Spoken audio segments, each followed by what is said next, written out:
been a very, very nice system.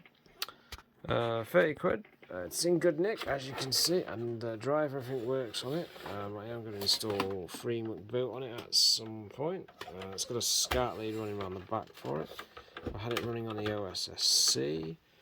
I had to get a memory card, ironically, off eBay. Plus, I picked up a second-hand controller for it. It's been quite cool to mess around with it. I picked up a couple of games as well, nothing major. Only one of these is actually PS2 stuff. So, Baldur's Gate, Dark Alliance. Remember playing it many moons ago, probably about 2001, something like that. Excellent. CEX discs a bit scratched up. Sadly, no manual, but yeah, pretty good. And then the one I've never played, which I got on 360, original Xbox, which is 360 compatible. Although I believe there are some performance drops. I know the Xbox version of that has some performance drops in the frame rate, I believe. Both discs are sadly a bit on the scratch side, but they do work.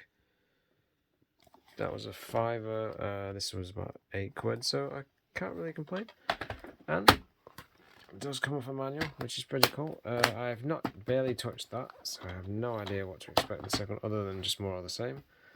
And I picked this up on eBay a few weeks ago. Yeah, this ain't bad.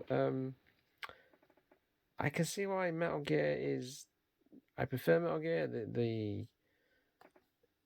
This is really good. The stealth mechanics are really good, except for the shooting. The shooting is really stiff, like stupidly stiff. So that's the only thing negative I'd say about Splinter Cell. I've been told Chaos Theory is the best one, and there is supposedly a new one coming from Ubisoft at some point. But it's Ubisoft, so it could take decades before that even comes out, from everything I've seen from them of late. So yeah, that's my little retro collection I've been picking up. I haven't picked up a great deal of late. What I do like, though, is I actually prefer the PS2. I think the PS2 is probably the best PlayStation system ever made, really. I do have a soft spot for PS1. I've been going back through some PS1 games. So much easier to use PS2 to play PS1 games.